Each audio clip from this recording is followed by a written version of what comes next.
United States is a vital measure for strengthening our national security. It is the President's solemn duty to protect the American people. And with this order, President Trump is exercising his rightful authority to keep our people safe. As threats to our security continue to evolve and change, common sense dictates that we continually reevaluate and reassess the systems we rely upon to protect our country. While no system can be made completely infallible, the American people can have high confidence we are identifying ways to improve the vetting process and thus keep terrorists from entering our country. To our allies and partners around the world, please understand this order is part of our ongoing efforts to eliminate vulnerabilities that radical Islamist terrorists can and will exploit for destructive ends. The State Department will coordinate with other federal agencies and implement these temporary restrictions in an orderly manner. Our embassies and consulates around the world will play an important role in making sure that our nation is as secure as it can be. And the State Department will implement the provisions in this order that allow for the admissions of refugees when it is determined they do not pose a risk to the security or welfare of the United States. Upon the President's initial executive order issued on January the 27th, the State Department's Consular Affairs and Diplomatic Security offices immediately undertook a review in coordination with the Department of Homeland Security to identify additional measures that would strengthen our vetting of those seeking entry to the United States from 7 named countries. These early efforts were concentrated on Iraq. Iraq is an important ally in the fight to defeat ISIS, with their brave soldiers fighting in close coordination with America's men and women in uniform.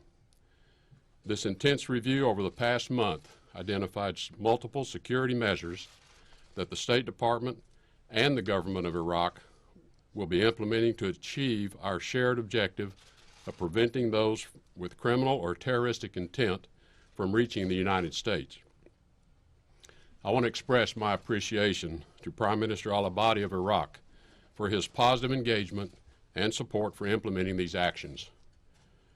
The United States welcomes this kind of close cooperation with countries in every region of the world who share our commitment to national security. This revised order will bolster the security of the United States and her allies. Now, we've spent the morning briefing the Congress, the press, and we will continue to talk with key stakeholders this afternoon. Experts from the Department of Homeland Security, the Department of Justice, and the State Department hosted an hour-long call with the media on this topic this morning. Our collective teams will continue throughout the day to follow up with the Congress, the media, and stakeholders to answer your questions. I'll now turn it to the Attorney General for his comments. Thank you, Mr. Secretary, and good morning to all of you. One of the Justice Department's top priorities is to protect the United States from threats to our national security. Therefore, I want to discuss 2 points. First, the national security basis of this order, and second, the Department of Justice's role in defending the lawful orders of the President of the United States. First, as President Trump noted in his address to Congress, the majority of people convicted in our courts for terrorism-related offenses since 9/11 came here from abroad. We also know that many people seeking to support or commit terrorist acts will try to enter through our refugee program. In fact, today more than 300 people, according to the FBI, who came here as refugees are under an FBI investigation today for potential terrorism-related activities. Like every nation, the United States has a right to control who enters our country and to keep out those who would do us harm.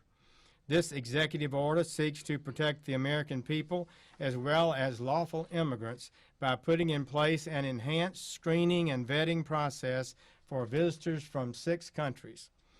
3 of these nations are state sponsors of terrorism. The other three have served as safe havens for terrorist countries where governments have lost control of their territory to terrorist groups like ISIL or Al-Qaeda and its affiliates. This increases the risk that people are admitted here from these countries may belong to terrorist groups or may have been radicalized by them. We cannot compromise our nation's security by allowing visitors entry when their own governments are unable or unwilling to provide the information we need to vet them responsibly, or when those governments actively support terrorism. This executive order responsibly provides a needed pause. So we can carefully review how we scrutinize people coming here from these countries of concern. Second, the Department of Justice believes that this executive order, just as the first executive order, is a lawful and proper exercise of presidential authority. This Department of Justice will defend and enforce lawful orders of the President consistent with the core principles of our Constitution. The executive is empowered under the Constitution and by Congress to make national security judgments and to enforce our immigration policies in order to safeguard the American public. Terrorism is clearly a danger for America and our people. The President gets briefings on these dangers and emerging threats on a regular basis. The federal investigative agencies, the intelligence community, the Department of State, the Department of Homeland Security, and the United States military report to the President. Knowing the President would best possess such extensive information, our founders wisely gave the executive branch the authority and the duty to protect the nation. This executive order is a proper exercise of that power. Now, I will turn things over to our able Secretary John Kelly of the Department of Homeland Security. John? Thank you, Mr. Attorney General. Well, like the Secretary of State and the Attorney General, I welcome you here today. My comments will be relatively brief. Last week, the Department of Homeland Security celebrated its 14th anniversary, first opening its doors on 1 March 2003. This Secretariat was established in response to the devastating attacks of September 11th, when foreign terrorists turned a beautiful but ordinary day into a nightmare. Those attacks taught us that we could not take our nation's security for granted, that Homeland Security must be our top priority, and that we needed to overcome our collective inability to connect the dots of intelligence and arrange them into a more comprehensive picture of the threats posed to America and our way of life.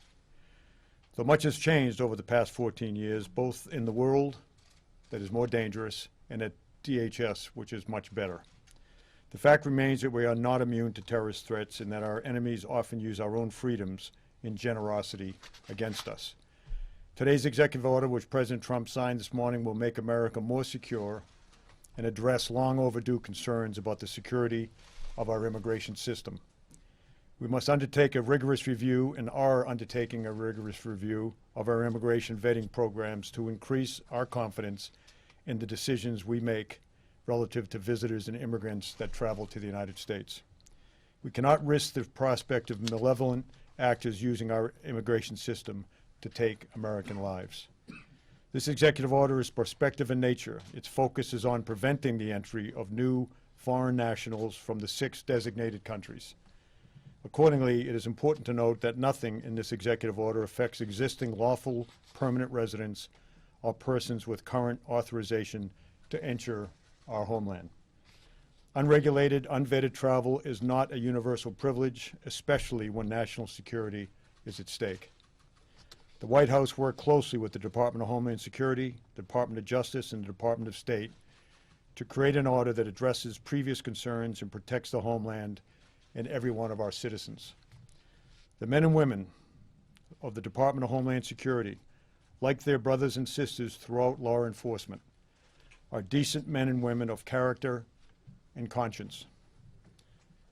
They are no less so than the governors of our states and territories, of our senators and members of Congress.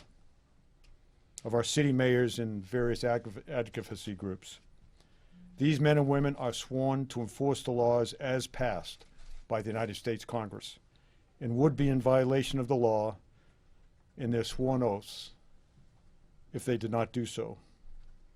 We do not make the law, but are sworn to enforce it. We have no other option.